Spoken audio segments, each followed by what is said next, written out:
Hello students, good morning all of you. Welcome to my YouTube channel Professor Ravindra Gaikwad. आपण chemistry part 1 मधला जो topic आहे 3 नंबरचा ionic equilibria याच्यामध्ये आज आपण लेक्चर नंबर 9 मध्ये बफर सोल्युशनचा स्टडी करणार आहोत. त्या अगोदर विद्यार्थ्यांसाठी एक सूचना आहे की आपली दररोजची जी व्हिडिओ टायमिंग मध्ये होत असतात त्या टायमिंग मध्ये सर्वांनी व्हिडिओ बघण्याचा प्रयत्न करावा.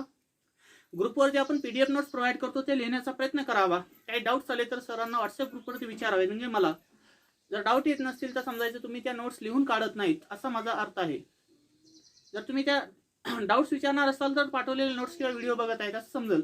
पण तुम्हाला डाऊट्सच येत नसतील तर म्हणायचं तुम्ही त्या पीडीएफ नोट जे प्रोव्हाइड केले आहेत ते तुम्ही लिहून काढत नाहीत किंवा त्याचा स्टडी करत नाहीत आणि व्हिडिओ हे टायमिंगनुसार डेली पाहत नाहीत. डेली व्हिडिओ आणि पीडीएफ नोट जर तुम्ही पाहिल्या तर तुम्हाला काय कुठल्याही प्रकारचं लोड होणार नाही. प्रत्येक विषयाचे तास चालू आहेत. त्यानंतर लँग्वेजचा तुम्हाला देखील स्टडी करायचा आहे. जे विद्यार्थी ग्रुपमध्ये नवीन असतील त्यांनी ग्रुप चॅनलला सबस्क्राईब करावे. ज्यावेळेस त्याला नवीन व्हिडिओ पाहता येतील. आणि ज्याला पीडीएफ नोट्सची गरज आहे किंवा ज्या विद्यार्थ्याला ऑफलाईनमध्ये क्लासेस करायचे आहेत साधारण 1 ते 10 तारखेच्या मध्ये आपले ऑफलाईन क्लासेस सुरू होण्याची शक्यता आहे. जसे की चौरे सरने म्हणजे आपल्या बायोच्या सरनी ऑफलाईन क्लासेसला सुरुवात केलेली आहे. तर आपण देखील ऑफलाईन क्लासेस चालू करणार आहोत. तर लिमिटेड ॲडमिशन होणार आहेत. त्यासाठी लिमिटेड फीस असेल. त्यामुळे लवकरात लवकर ज्यांना ॲडमिशन घ्यायचं आहे त्यांनी लवकरात लवकर फीस पेड करून पहिल्यापासूनचे व्हिडिओ आणि पीडीएफ नोट्स तुम्हाला प्रोव्हाइड केले जातील इंडिव्हिज्युअली. तर त्यासाठी लवकरात लवकर ग्रुपमध्ये जॉईन व्हायचं. आपण आयोनिक इक्विलिब्रियममध्ये बफर सोल्युशनचा स्टडी करणार आहोत. आता बफर सोल्युशनचा स्टडी करत असताना आपल्याला फर्स्टली माहित पाहिजे what is means bye buffer solution. की बफर सोल्युशन कशाला म्हणायचं. द सोल्युशन विच रेजिस्ट म्हणजे रोखणे. द सोल्युशन विच रेजिस्ट म्हणजे काय तो रोखतो. The solution which resist the change in pH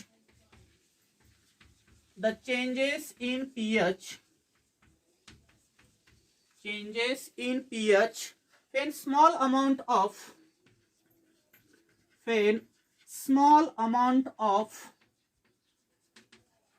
acid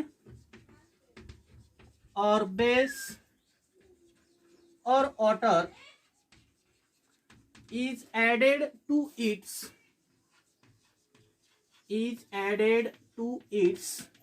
are called as buffer solution.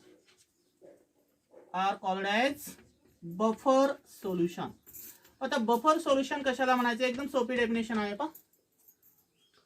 The solution which resist the changes in pH. की एखाद्या सोल्युशनचा पीएच जर change होत असेल तर त्याला रेजिस्ट करण्यासाठी म्हणजे अवॉइड करण्यासाठी आपण त्या सोल्युशन मध्ये जर ऍसिड किंवा बेस किंवा वॉटर ऍड केलं असता त्या सोल्युशनचा पीएच चेंज होणार नाही. कारण ते त्या सोल्युशनला काय करत असतो रेजिस्ट करत असतो म्हणजे अवॉइड करत असतो. तर त्या सोल्युशनला काय म्हणायचं बफर सोल्युशन. म्हणजे बफर सोल्युशन एक अशा प्रकारचं सोल्युशन आहे की एखाद्या ऑर्गॅनिक सोल्युशन मध्ये जर आपण ऍसिड किंवा बेस किंवा वॉटरची ऍडिशन केली असता त्या सोल्युशनचा पीएच हा रेजिस्ट होऊन देत नाही म्हणजे चेंज होऊन देत नाही. त्या सोल्युशनला काय म्हणायचं buffer solution. Means the solution which reduce the changes in pH by adding the small amount of acid और बेस और water in its are called as a buffer solution. की एखाद्या सोल्युशन मध्ये जर आपण ऍसिड किंवा बेस किंवा water add केल्यानंतर त्या सोल्युशनचा पीएच चेंज होत असतो. पण तो पीएच चेंज होऊ न देण्यासाठी जे सोल्युशन आपण यूज करत असतो त्या सोल्युशनला काय म्हणायचं बफर सोल्युशन.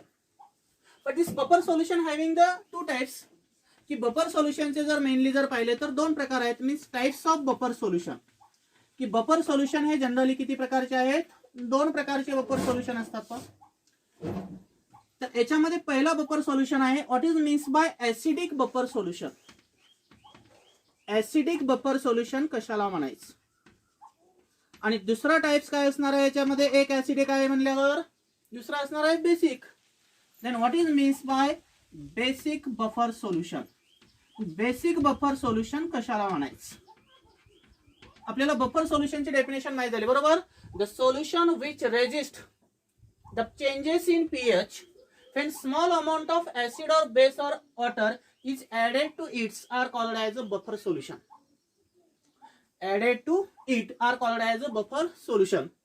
त्याला मग त्या बफर सोल्युशन मध्ये जर पाहिले तर 2 प्रकार आहेत. एक असतो ऍसिडिक बफर आणि दुसरा असतो तुमचा बेसिक बफर. म्हणजे या टाइप्स ऑफ बफरचा स्टडी करण्याच्या बिफोर मध्ये तुम्हाला काही बेसिक गोष्टी माहित पाहिजे जे की प्रिव्हियस लेक्चर मध्ये मी तुम्हाला सांगितलं होतं. समजा ऍसिडचा जर आपण पाहिलं तर ऍसिड हे 2 प्रकारचे असतात पहा. आणि बेस जर आपण कंपेअर केले तर बेस देखील किती प्रकारचे असतात 2 प्रकारचे असतात बरोबर. एक असतो तुमचा स्ट्रॉंग ऍसिड, एक ऍसिड कोणता असतो स्ट्रॉंग, आणि दुसरा ऍसिड असतो तुमचा वीक ऍसिड. त्याचप्रमाणे बेस मध्ये जर आपण कम्पेअर केलं तर एक असतो तुमचा स्ट्रॉंग बेस आणि दुसरा असतो तुमचा वीक बेस. मग आपल्याला ऍसिड आणि बेस मधले दोन टाइप्स माहिती झालेले आहेत. एक स्ट्रॉंग ऍसिड असतो, एक स्ट्रॉंग बेस असतो, एक वीक ऍसिड असतो, एक वीक बेस असतो. Then what are the example of this compounds? त्याचे एक्झाम्पल काय असू शकतात पहा. स्ट्रॉंग ऍसिड म्हटलं की लक्षात येऊन द्यायचं HCl असणार आहे, म्हणजे हायड्रोक्लोरिक ऍसिड. वीक ऍसिड असेल तर काय असेल एक्झाम्पल? Acetic acid, CH3COOH. तसे स्ट्रॉंग बेस मध्ये म्हटलं तर काय एक्झाम्पल येईल? सोडियम हायड्रॉक्साइड म्हणजे NaOH असेल. आणि वीक बेस मध्ये एक्झाम्पल काय येईल? अमोनियम हायड्रॉक्साइड म्हणजे NH4OH. ज्यावेळेस आपल्याला टाइप्स ऑफ बफरचा स्टडी करायचा आहे, ऍसिडिक आणि बेसिक बफरचा, त्यावेळेस तुम्हाला ह्या चार गोष्टीचे एक्झाम्पल माहित असणं गरजेचं आहे. काय आहे? HCl हा स्ट्रॉंग आहे, ऍसिटिक ऍसिड आहे, वीक ऍसिड आहे, सोडियम हायड्रॉक्साइड हा स्ट्रॉंग बेस आहे आणि NH4OH हा वीक बेस आहे. याचा स्क्रीनशॉट काढून घ्या आपण. पण त्यानंतर आता फर्स्टली आपण पाहू सिक्वेन्स नुसार what is means bye acidic buffer solution. की ऍसिडिक बफर सोल्युशन कशाला म्हणायचं? काय पाहिजे पहिल्यांदा आपल्याला? What is means bye acidic buffer solution. Acidic buffer solution कशाला म्हणायचं? What is means bye acidic buffer solution? The solution which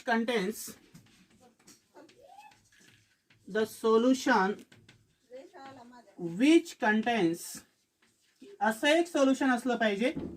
The solution which contains weak acid and salts of weak acid and strong base are called as acidic buffer solution. Are called as acidic buffer solution. Short मध्ये लिहितो पण काय सांगितली definition मी? A solution which contains weak acid. कारण आपल्या बफरचंच नाव काय आहे? ऍसिडिक. मग ऍसिडिक आहे म्हणजे वीक ऍसिड असेल. And salt of weak acid and strong base. आणि साल्ट कशापासून ऑब्टेन झालेलं पाहिजे? वीक ऍसिड आणि स्ट्रॉंग बेस पासून जर साल्ट ऑब्टेन होत असेल आणि इनिशियलचा वीक ऍसिड जर असेल तर त्या बफर सोल्युशनला आपण काय म्हणत असतो? Acidic buffer solution. म्हणजे याच्यामध्ये जो बेस यूज केला तो कसा आहे? तुमचा स्ट्रॉंग बेस आहे.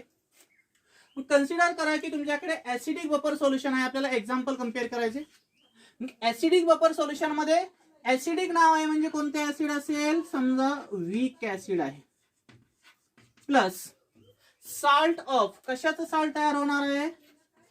Salt of weak acid and strong base. Plus लिहितो मी पहा, अँड स्ट्रॉंग बेस, कारण दोघांचं मिक्सचर असणार आहे. समजा आपल्याला डेफिनेशनच्या आधारे पाहिलं की एक घटक हा वीक ऍसिड आहे कारण आपलं नेचर हे ऍसिडिक आहे, प्लस साल्ट ऑफ, दुसरा साल्ट कशापासून ऑब्टेन होणार आहे? Weak acid plus strong base. तुम्हाला एक्झाम्पल मी आता सांगितलं होतं. काय एक्झाम्पल होतं वीक ऍसिडचं? CH3COOH plus salt of weak acid कोणता आहे? ऍसिटिक ऍसिड म्हणजे CH3COOH प्लस स्ट्रॉंग बेस कोणता असतो? NaOH. म्हणजे वीक ऍसिड घेतला आपण, ऍसिटिक ऍसिड, आणि साल्ट कशापासून आपल्याला ऑब्टेन करायचं आहे? Acetic acid plus strong base. Previous lecture मध्ये तुम्हाला मी सांगितलेलं आहे ऍसिड हा H प्लस डोनेट करत असतो आणि बेस हा OH मायनस. त्यावेळेस इथं काय लॉस होईल रे? इथं लॉस होईल तुमचा H2O. शिल्लक काय राहतो पा? ऍसिटिक ऍसिड हा वीक ऍसिड आहे तसा राहील, प्लस ऍसिटेट आयन आणि स्ट्रॉंग बेस मधला sodium. This acetic acid and sodium acetate is the example of acidic buffer. Example लेताना कोणतं लिहिणार तुम्ही? Acetic acid plus sodium acetate is the example of acidic buffers. कारण आपण डेफिनेशनच तयार केली. काय केली? असं एक सोल्युशन आहे की ज्याच्यामध्ये वीक ऍसिड आणि साल्ट ऑफ वीक ऍसिड आणि स्ट्रॉंग बेस पासून तयार झालेले जे सोल्युशन आहे त्या सोल्युशनला काय म्हणायचं? Acidic buffer solution. त्याला मी फक्त डीपली इथं दाखवलंय तुम्हाला, पण एक्झाम्पल कोणतं आहे, acetic acid plus sodium acetates. Then what is the formula of this acid solution. या सोल्युशनचा फॉर्म्युला काय असणार आहे.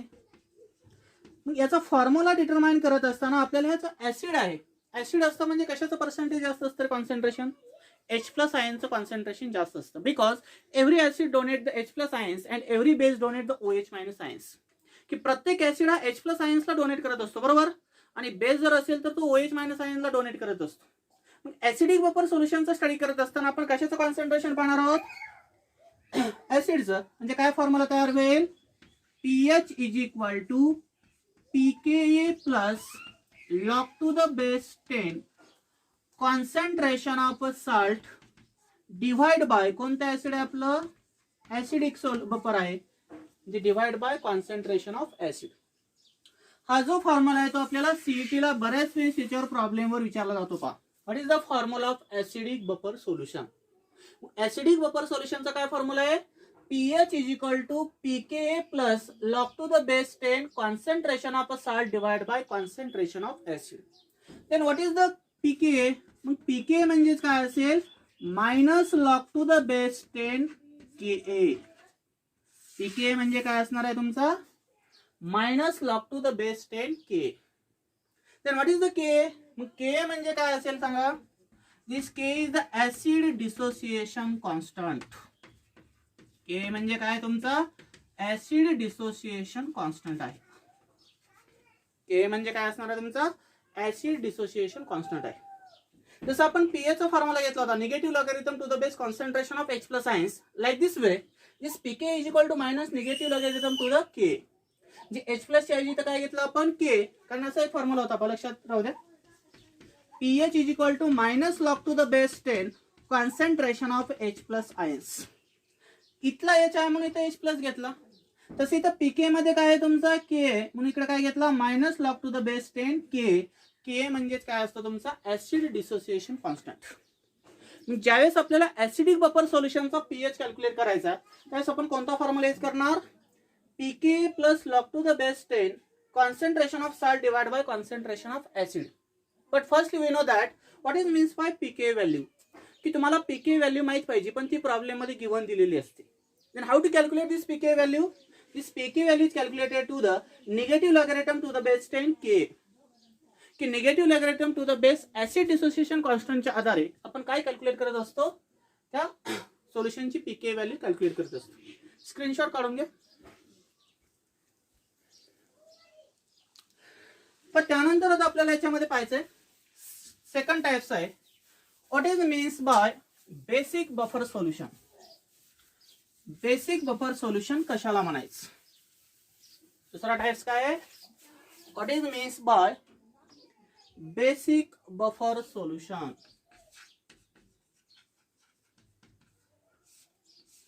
बेसिक बफर सोल्युशन एकदम सोपी डेफिनेशन त्याच्या अपोजिट करायची. पहा काय येईल, the solutions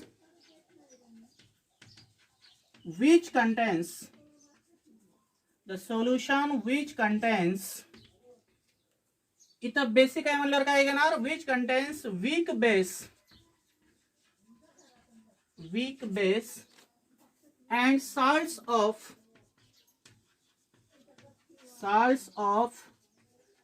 weak base and strong acid. Weak base and strong acid are called as basic buffer solution. यालाच काय म्हणायचं, बेसिक बफर सोल्युशन. लक्षात आलं definition. The solution which contains, की असं एक सोल्युशन आहे की त्याच्यामध्ये एक कंपाउंड हा वीक बेस असेल आणि दुसरा कंपाउंड जो ऑब्टेन होणार आहे तो म्हणजे वीक बेस आणि स्ट्रॉंग ऍसिड पासून ऑब्टेन होत असेल, आणि ह्या दोन्हीचं जे मिक्सचर असणार आहे ते सोल्युशन म्हणजेच काय असेल, बेसिक बफर सोल्युशन आहे. राईट लक्षात. The solution which contains weak base and a salt of weak base and strong acid, such solution are called as a basic buffer solution. Then how to return this example of this solution? याचं example तुम्ही डेफिनेशनच्या आधारे कसं लिहू शकता सांगा. काय पहिला compound आपला वीक बेस आहे. पहा पहिला कंपाउंड काय आहे तुमचा, weak base, plus second compound काय आहे तुमचा, साल्ट्स ऑफ, कशाचं साल्ट असणार आहे, वीक बेस आणि स्ट्रॉंग ऍसिडचं साल्ट असणार आहे, बरोबर. वीक बेस आणि स्ट्रॉंग ऍसिडचं साल्ट आहे. मग आता याच्यामध्ये आपल्याला कसं लिहिता येईल पहा. वीक बेसचं एक्झाम्पल तुम्हाला मी सांगितलं होतं. आता कोणतं होतं? NH4OH plus salts of. Weak base कोणता घ्यायचा? NH4OH, याला म्हणायचं अमोनियम हायड्रॉक्साइड्स. आणि स्ट्रॉंग ऍसिड कोणता घेणार? हायड्रोक्लोरिक ऍसिड म्हणजेच HCl. मग आपल्याला माहित आहे बेस असेल तर OH निघून जातो आणि ऍसिड असेल तर H. इथे काय लॉस होईल? H2O. मग काय एक्झाम्पल तयार होईल या सोल्युशनचं? Weak base like NH4OH plus NH4 plus and Cl minus. This is the selective example of basic buffer solution. काय एक्झाम्पल तयार झालं? NH4OH plus NH4Cl. Then how to calculate the formula of this solution? मग ह्या सोल्युशनचा formula तुम्ही कसं calculate करणार? Formula जर आपल्याला कॅल्क्युलेट करायचा आहे तर इथं बेसिक आहे, म्हणजे कशाचं कॉन्सन्ट्रेशन जास्त असायला पाहिजे रे? OH minus आयनचं. मग काय करणार? POH is equal to PKB plus log to the base 10 concentration of salt divide by concentration of base. कारण बेसिक सोल्युशन आहे म्हणून बेस करायचं. ऍसिडिक सोल्युशन असेल तर डिवाइड मध्ये काय घेणार आपण? ऍसिड. बेसिक आहे म्हणून आपण कॉन्सन्ट्रेशन कशाचं डिटरमाइन करणार? OH मायनस आयनचं म्हणजे हायड्रॉक्सिल आयनचं, बरोबर. म्हणजे काय येईल? POH is equal to PKB plus log to the base 10 concentration of a salt divided by concentration of base. Then what is the PKB? PKB म्हणजे काय असणार आहे? Negative logarithm to the base 10 of base dissociation constant. म्हणजे PKB is equal to काय formula तयार होईल? That is म्हणून लिहिलं तर चालेल. PKB is equal to minus log to the base 10 KB. Then what is the KB? This KB is the base dissociation constant. KB म्हणजे काय असणार आहे तुमचा? बेस डिसोसिएशन कॉन्स्टंट आहे, पहा लक्षात राहू द्या. तर अशा तऱ्हेने आपल्याला हे दोन प्रकारचे बफर माहित झाले, एक बेसिक आणि दुसरा ऍसिडिक. हे जे इक्वेशन आहे आपल्याकडे असे दोन प्रकारचे इक्वेशन तयार झालं. आणि पहिल्या बफर मध्ये काय इक्वेशन तयार झालं पहा? pH is equal to pKa plus log to the base 10 concentration of salt divided by concentration of acid. आणि दुसरं काय तयार झालं? pH is equal to POH is equal to PKB plus log to the base 10 concentration of a salt divided by concentration of base. This both the equation are called as Henderson-Hasselbalch equation.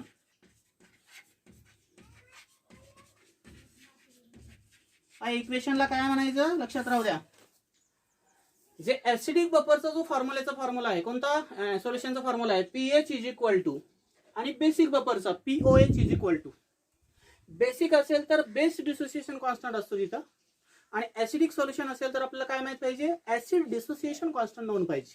त्यावेळेस ह्या दोन्ही फॉर्म्युलाचा study हा Henderson hassle या सायंटिस्टने केलेला आहे. मग त्या इक्वेशनला आपण काय म्हणतो? Henderson Hasselbalch equation.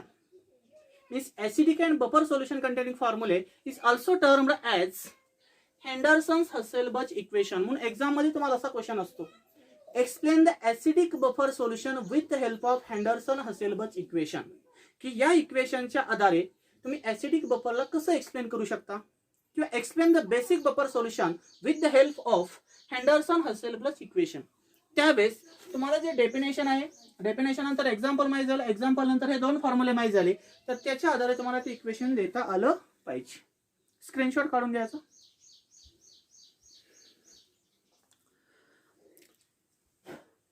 आता त्यानंतर आपल्याला स्टडी करायचा next point, what is the buffer actions. तुमच्या सिलेबस मध्ये जर पाहिलं आपण सिलेबस नुसार, तर त्याच्यामध्ये तुम्हाला फक्त ऍसिडिक बफर ऍक्शनचा स्टडी दिलेला आहे, बेसिक बफर ऍक्शनचा स्टडी दिलेला नाही. तर त्याप्रमाणे आपण पाहू, what is means bye buffer actions. Buffer action कशाला म्हणायचं? What is means bye buffer action. किंवा ऍक्शन ऑफ बफर म्हणजे कशा प्रकारची त्याची रिॲक्शन होणार आहे. मग त्याच्यामध्ये कशाचा स्टडी करायचा आहे. What is means bye acidic buffer action. What is means bye acidic buffer action. एकदम सोपा पॉईंट आहे आणि छोटासा पॉईंट आहे. जरी नोट्समध्ये तुम्हाला लेंदी वाटले असले तर त्याचं समजून घेणं महत्त्वाचं आहे की शॉर्टमध्ये तो पॉईंट कसा समजला पाहिजे. आता पाहूया याच्यामध्ये बफर ऍक्शन म्हणजे रिॲक्शन कशी होणार आहे. एखादा ऍसिडिक बफर असेल तर ते कशा प्रकारे आपण सोल्युशनमध्ये मेंटेन करत असतो त्याचा स्टडी आपल्याला पॉईंट्समध्ये करायचा आहे. Acidic buffer solution. ऍसिडिक आहे म्हणजे ते कोणते ऍसिड असणार आहे रे. ऍसिडिक आहे म्हणजे वीक ऍसिड असतं, लक्षात राहू द्या. बेसिक असेल तर कोणते ऍसिड असणार आहे ते वीक बेस असेल. Like this way the given solution is a acidic buffer solution means used as a acid is a weak acid. Then what is the example of weak acid? Weak ऍसिडचं example कोणतं होतं. CH3COOH. याला जर आपण equilibrium form मध्ये जर लिहिलं तर कोणते आयन एक्झिस्ट होतील. ऍसिडिक ऍसिडला जर आपण वॉटरमध्ये डिझॉल्व्ह केलं म्हणजे त्याचं डिसोसिएशन केलं आणि तो वीक ऍसिड असल्यामुळे आपण फॉरवर्ड आणि बॅकवर्डचा एरो यूज करतो. म्हणजे ती कंडिशन कशी असते इक्विलिब्रियम फॉर्म मध्ये आहे त्यावेळेस कोणता आयन एक्झिस्ट होतं. ऍसिटेट आयन एक्झिस्ट होतात. काय म्हणायचे आयनला ऍसिटेट आयन्स. आणि हे कोणतं ऍसिड आहे तुमचं ऍसिटिक ऍसिड आहे. बरोबर. मग आता कन्सिडर करा समजा तुमच्याकडे एक ऍसिटिक ऍसिड आहे त्या सोल्युशन मध्ये आणि एक ऍसिटेट आयन्स आहेत. सुरुवातीला आपण इक्विलिब्रियम फॉर्म मध्ये जर पाहिलं तर आपल्याकडे ऍसिटेट आयन प्रेझेंट आहेत.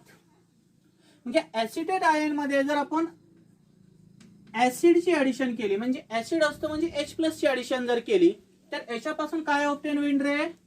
CH3COOH. means if you adding the acid in acetate ion there is a formation of acetic acid, but those acetic acid are already present in the given solution. पण तेच acetic acid solution मध्ये already present आहे.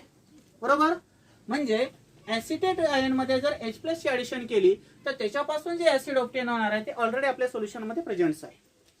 नंतर second step मध्ये आपण काय करू शकतो. समजा आपल्याकडे ऍसिटिक ऍसिड आहे and this acetic acid adding the base आणि त्याच ऍसिटिक ऍसिड मध्ये जर आपण बेस ऍड केला तर हा बेस काय करेल ऍसिड मधला प्रोटॉन स्वतःकडे ऍक्सेप्ट करेल आणि काय तयार होईल पहा CH3COO- प्लस H2 म्हणजे ऍसिटेट आयन तयार होतील.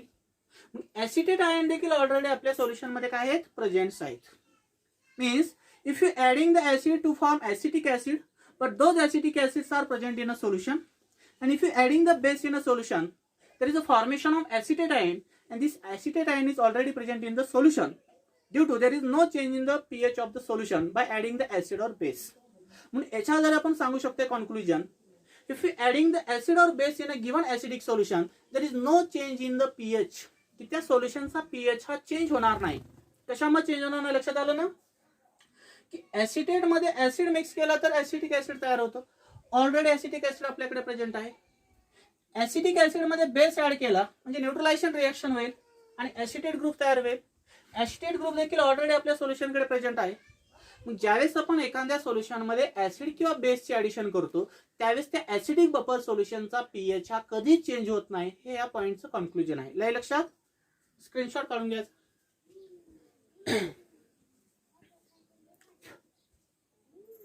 पण त्यानंतर आपल्याला आता नेक्स्ट पॉइंट पाहायचा आहे. कुठे गेला डस्टर. हा त्यानंतरचा नेक्स्ट पॉइंट पाहायचा आहे. What are the properties of buffer solution. की बफर सोल्युशनच्या प्रॉपर्टी काय असतील. What are the properties of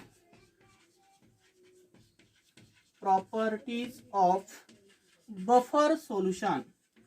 तुम्हाला बफर सोल्युशनची ऑलरेडी डेफिनेशन माहित आहे. त्या बफर सोल्युशनच्या डेफिनेशनच्या आधारे आपल्याला 2 ते 3 प्रकारच्या प्रॉपर्टी कंपेअर करता येतात. What are the properties of buffer solution. ती प्रॉपर्टी कंपेअर करत असताना सुरुवातीला तुम्हाला माहित पाहिजे the pH of buffer solution does not changes. पहिली प्रॉपर्टी काय आहे. The pH of buffer solution does not changes. की दिलेल्या बफर सोल्युशनचा पीएच हा चेंज होत नाही. कशामुळे चेंज होत नसेल रे. कोण सांगते रिझन. पहिली प्रॉपर्टी काय आहे, the pH of buffer solution does not changes because, कशामुळे होत असेल, ऑन ऍडिशन ऑफ ऍसिड, जर आपण स्ट्रॉंग ऍसिड किंवा वीक ऍसिड जरी त्या सोल्युशन मध्ये ऍड केला तरी त्या बफर सोल्युशनचा पीएच हा चेंज होत नाही. सेकंड पॉइंट काय कम्पेअर करणार, ऑन ऍडिशन ऑफ बेस, की दिलेल्या सोल्युशन मध्ये जर आपण बेसची ऍडिशन केली तरी देखील त्या सोल्युशनचा पीएच हा चेंज होणार नाही. तिसरी कंडिशन आहे, on addition of water molecules, जरी त्या सोल्युशनचं डायल्युशन केलं, तुमच्या बुकमध्ये डायल्युशनचा पॉइंट आहे पण मी इथे काय कन्सिडर केलं, on addition of water molecule in a given solution, की दिलेल्या सोल्युशन मध्ये जर आपण वॉटरची ऍडिशन केली तर त्या सोल्युशनचा पीएच चेंज होत नाही. Such process are called as a dilution process, की त्याच प्रोसेसला आपण काय म्हणतो, dilution. Means on the dilution process there is no change in the pH of the solution, की त्या सोल्युशनचं जर आपण डायल्युशन केलं म्हणजे वॉटरची ऍडिशन जर केली तर त्या सोल्युशनचा पीएच हा चेंज होत नाही. आणि महत्वाची प्रॉपर्टी आहे शेवटची, even if kept for long time, आणि दिलेलं सोल्युशन जर आपण जास्त काळ ठेवलं प्रिझर्व करण्यासाठी त्यावेळेस देखील त्या सोल्युशनचा पीएच हा चेंज झाला नाही पाहिजे. तर ह्या ज्या प्रॉपर्टी आहेत त्या कशाच्या आहेत, तुमच्या बफर सोल्युशनच्या. समजा तुम्ही घरामध्ये जॅम्स आणि जेली बनवत असतात, पहा तुम्ही बनवलेले जॅम्स आणि जेली आणि इंडस्ट्रीमध्ये प्रिपेअर केलेले जॅम्स आणि जेली याच्यामध्ये जर आपण कम्पेअर केलं तर होम मध्ये बनवलेले जे जॅम्स आणि जेली असतात ते लवकर तुमच्या काय होतात, स्पाइल झालेले दिसतात. स्पाइल होतात म्हणजे खराब झालेले दिसतात, पहा त्याच्यावर स्पाइल झालेला दिसतो. कशामुळे, कारण त्याच्यामध्ये कुठला ना कुठला प्रिझर्वेटिव्ह एजंट आपण यूज केलेलं नसतं जे होम मध्ये बनवले असतात. म्हणजे होममेड जे तुमचे जॅम्स आणि जेली असतात त्या इझिली काय केल्या जातात, प्रिझर्व केलेले नसतात, त्यामुळे ते इझिली काय होतात, स्पॉइल झालेले दिसतात. But those jams and jelly are prepared in industry, it is preserved by using the sodium benzoate, की सोडियम बेन्झाइट नावाचा जो बफर आहे, कोणता, सोडियम बेन्झाइट नावाचा जो ऍसिडिक बफर आहे, जो की सोडियम बेन्झाइट आणि बेन्झाइक ऍसिड पासून ऑब्टेन होत असतो, आणि तो ऍसिडिक बफर आपण इंडस्ट्रीमध्ये यूज करत असतो जेली बनवण्यासाठी. आणि त्यावेळेस त्या जॅम्स आणि जेली जास्त काळ काय होतात, तुमच्या प्रिझर्व केल्या जातात, इझिली त्या खराब होत नाहीत किंवा स्पाइल होत नाहीत. म्हणून घरामध्ये बनवलेल्या वस्तू ह्या लवकर खराब होतात आणि इंडस्ट्रीमध्ये बनवलेल्या वस्तू ह्या लवकर खराब होत नाहीत, कारण तिथं बफर सोल्युशनने मेंटेन केलेल्या प्रॉपर्टी असतात. आणि त्यावेळेस आपण कोणतं सोल्युशन यूज करतो बफरचं, सोडियम बेन्झाइट प्लस बेन्झाइक ऍसिड. त्यानंतर आता सांगायचं तात्पर्य म्हटलं तर पहा, the pH of buffer solution does not changes, की दिलेल्या सोल्युशनचा पीएच चेंज होत नाही. कशामुळे, जर आपण त्या सोल्युशन मध्ये ऍसिडची ऍडिशन केली तरी सोल्युशनचा पीएच चेंज होत नाही, बेसची ऍडिशन केली तरी सोल्युशनचा पीएच चेंज होत नाही, वॉटरची ऍडिशन केली तरी सोल्युशनचा पीएच जो आहे तो चेंज होत नाही, आणि त्याला जास्त काळ जर आपण ठेवलं प्रिझर्व करण्यासाठी तरी त्या सोल्युशनचा पीएच चेंज होत नाही. This is the important properties of the buffer, जे की तुम्हाला एक्झाम मध्ये 2 मार्काला किंवा 1 मार्काला विचारू शकतात. स्क्रीनशॉट काढून घ्या. आता त्यानंतर आपल्याला नेक्स्ट पॉइंट, शेवटचा पॉइंट पाहायचा महत्वाचा, what are the application of buffer solution, की बफर सोल्युशनचे ऍप्लिकेशन काय काय आहेत, म्हणजे आपण त्याचा कुठं कुठं यूज करू शकतो. What are the application of buffer solution.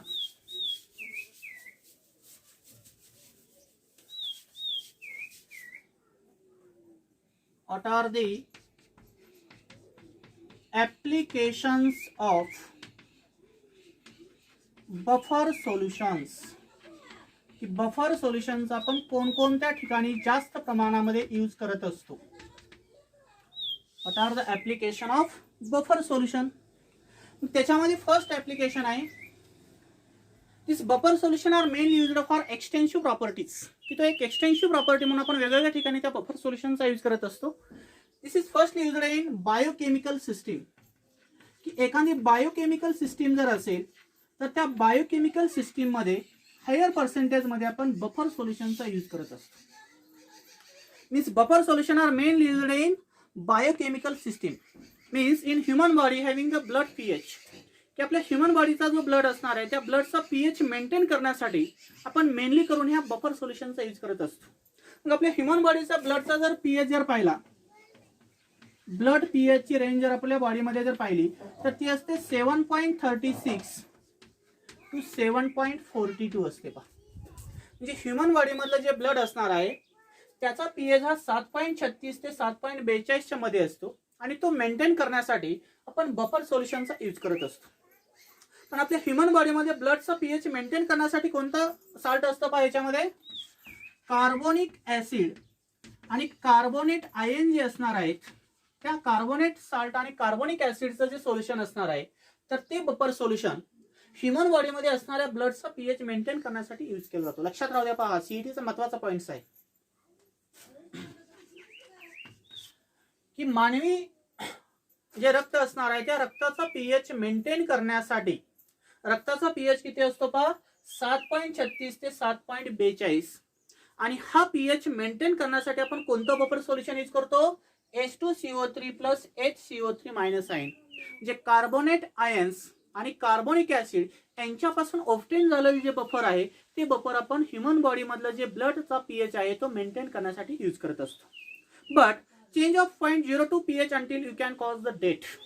पण त्याच ह्युमन बिईंग मध्ये जर 0.2 नी जर पॉइंट मध्ये जर त्या पीएच मध्ये जर चेंज होत असेल तर समजायचं आपल्या 12 वाजल्या. म्हणजेच काय होणार आहे? इथं डेथ होण्याची शक्यता असते पहा. म्हणजे आपल्या बॉडीचा पीएच जर 0.2 न जर थोडासा कमी जास्त झाला तर समजायचं त्या ह्युमन बिईंगची डेथ होण्याची शक्यता असते किंवा अनकॉन्शियसनेसपणा येण्याची शक्यता असते. म्हणून तुमच्या बॉडीचा जो पीएच आहे ब्लडचा तो मेंटेन करण्यासाठी आपण हे बफर सोल्युशन यूज करतो. हे काय आहे? तुमचं एक बफर सोल्युशन आहे पहा. राहील लक्षात? जर 0.2 पीएच याच्यापेक्षा 0.2 न कमी जास्त जर झाला तर त्या माणसाची डेथ होण्याची शक्यता असते. त्यामुळे एखादा पेशंट जर आजारी पडला तर आपण सलाईन जे असतात इंट्राव्हेनस इंजेक्शन त्याच्या थ्रू काय करत असतो? त्याच्यामध्ये जो ब्लडचा पीएच आहे तो मेंटेन करण्याचं काम करत असतो. राहील लक्षात? एखाद्या पेशंटला आपण ऍडमिट केल्यानंतर जे सलाईन मध्ये इंट्राव्हेनस जे इंजेक्शन असतं त्या इंजेक्शन मधून आपण जी सलाईन पास करत असतो त्याच त्या सलाईन मध्ये जे असणारं बफर आहे ते बफर काय करत असतं? तुमच्या बॉडीतलं जे ब्लड असणार आहे त्याला मेंटेन करण्याचं काम करतो. पण कोणता बफर आहे? H2CO3 plus HCO3 minus. त्यानंतर सेकंड ऍप्लिकेशन आहे, it is used in agriculture industries. की ऍग्रिकल्चर मध्ये देखील आपण जास्त प्रमाणामध्ये बफरचा यूज करत असतो. Means the soil get buffer due to the presence of salt such as the carbonate.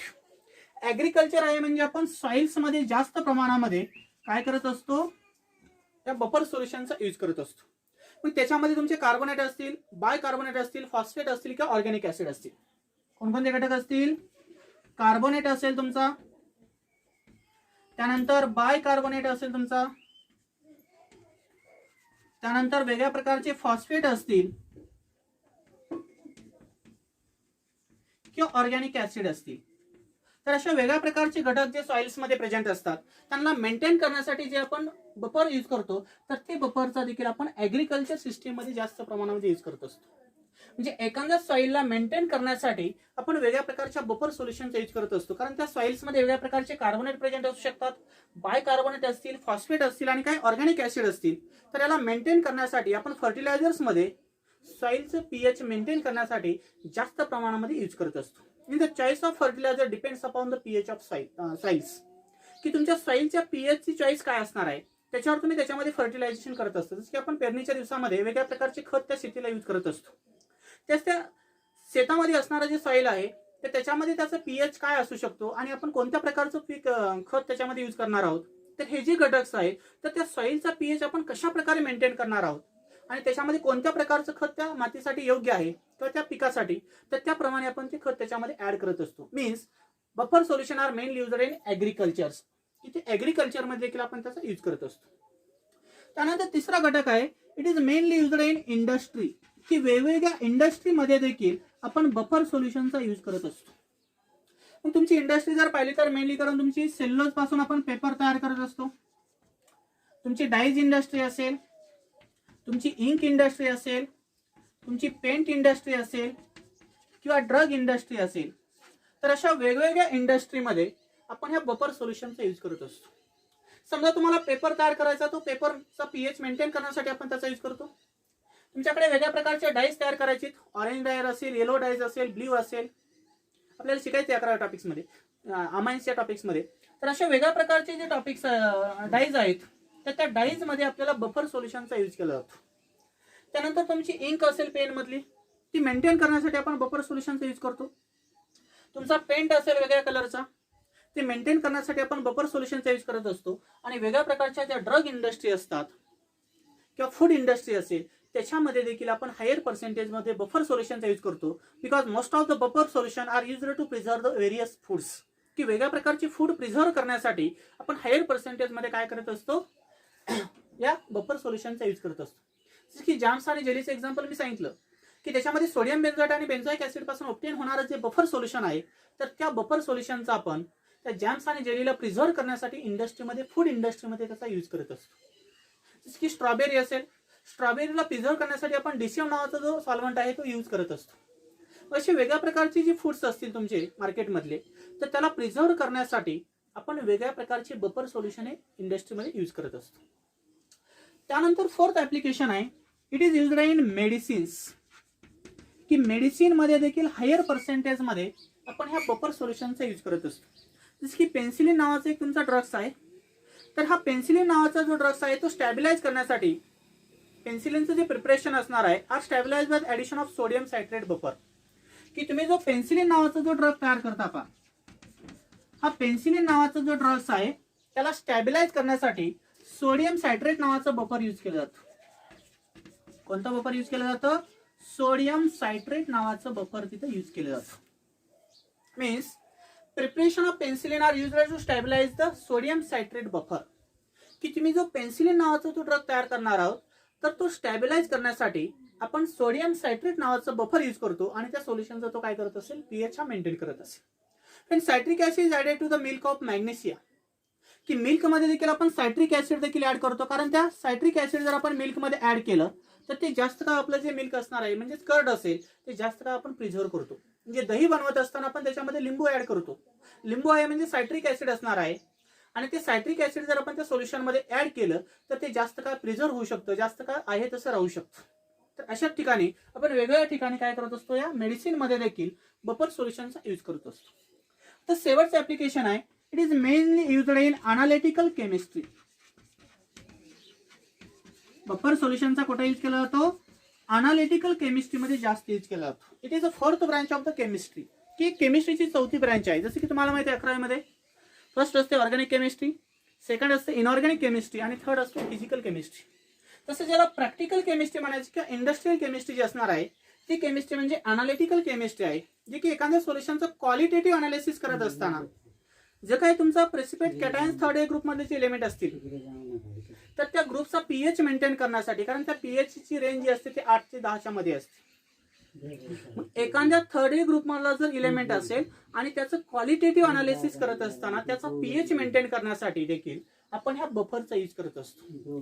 आणि थर्ड ए ग्रुप मधले जे एलिमेंट्स आहेत त्यांच्या पीएच ची रेंज असते 8 ते 10 च्या मध्ये आणि त्या सोल्युशनचं क्वालिटेटिव्ह अनालिसिस करत असताना आपण ह्या बफर सोल्युशनचा यूज करत असतो. It is maintain with the use of ammonium hydroxide plus ammonium chloride buffer. आणि एखाद्या थर्ड ए ग्रुप मधले जे तुमचे एलिमेंट्स असतील प्रेसिपिटेट फॉर्म मध्ये त्याचं अनालिसिस करत असताना आपण अमोनियम हायड्रॉक्साइड आणि अमोनियम क्लोराइड नावाचं बफर यूज करतो. म्हणजे कोणतं यूज केलं जाते त्या buffer? Ammonium hydroxide plus salt of ammonium chlorides. या बफरच्या आधारे आपण क्वालिटेटिव्ह अनालिसिस करत असतो. काय करत असतो? Qualitative analysis. तुम्हाला प्रॅक्टिकल आहे पहा, क्वालिटेटिव्ह आणि क्वांटिटेटिव्ह अनालिसिस. त्यावेळेस तुम्हाला माहिती होईल क्वालिटेटिव्ह अनालिसिस करत असताना जे थर्ड ए ग्रुप मधले जे एलिमेंट्स आहेत तर त्यांच्या पीएच ची रेंज असते 8 ते 10 च्या मध्ये. हा पीएच मेंटेन करत असताना जो सोल्युशन ऑब्टेन होणार आहे तर त्यासाठी आपण अनालिटिकल केमिस्ट्रीमध्ये देखील कशाचा यूज करत असतो? या बफर सोल्युशनचा यूज करत असतो. म्हणजे असे वेगळ्या प्रकारचे बफर सोल्युशन आपण आपल्या डेली लाईफ मध्ये यूज करत असतो. महत्वाचं म्हणजे फर्स्ट आहे बायोकेमिकल सिस्टीम, जो की आपल्या ह्युमन बॉडीचं जे ब्लड असणार आहे त्याचा पीएच मेंटेन करण्यासाठी यूज करतो. सेकंड आहे ऍग्रिकल्चर, जे की सॉइल्स मध्ये आपण त्याचा यूज करतो. थर्ड आहे तुमच्या वेगवेगळ्या इंडस्ट्री असतील, पेपर इंडस्ट्री असेल, डाईज इंडस्ट्री असेल, इंक असेल किंवा पेंट इंडस्ट्री असेल. त्यानंतर वेगवेगळ्या मेडिसिन मध्ये आपण त्याचा यूज करतो. जसं की पेन्सिलिन हे औषध आहे, ते औषध तयार करत असताना आपण सोडियम सायट्रेट बफरचा यूज करतो. त्यानंतर क्वालिटेटिव्ह अनालिसिस जर तुम्हाला लॅबमध्ये करायचं असेल, थर्ड ए ग्रुपमधल्या एलिमेंटचा जर प्रेसिपिटेट फॉर्ममध्ये जो कंपाऊंड ऑब्टेन होत असेल आणि त्याचा पीएच जर आपल्याला मेंटेन करायचा असेल तर आपण कशाचा यूज करतो, अमोनियम हायड्रॉक्साईड आणि अमोनियम क्लोराईड या बफरचा यूज करत असतो. तर हा एक पॉईंट 2 मार्काला महत्वाचा आहे. तर आजच्या लेक्चरमध्ये आपण एवढे 6 पॉईंट्स पाहिलेले आहेत. पहा, सुरुवातीला काय पाहिलं, बफर सोल्युशन कशाला म्हणायचं, त्यानंतर टाइप्स ऑफ बफर किती टाइपचे होते, कोणते 2 होते, ऍसिडिक आणि बेसिक बफर. त्यानंतर आपण त्याच्यामध्ये प्रॉपर्टीज ऑफ बफर सोल्युशन पाहिलं. त्यानंतर बफर ऍक्शन पाहिली. बफर ऍक्शन मध्ये आपल्याला सिलेबसला फक्त ऍसिडिक बफर ऍक्शन आहे. त्यानंतर आपण त्याचे ऍप्लिकेशन पाहिले, तर हे ऍप्लिकेशन त्याच्यामध्ये महत्वाचे आहेत. थँक्यू. उद्याच्या लेक्चरमध्ये आपण याच्यावरची प्रॉब्लेम घेणार आहोत.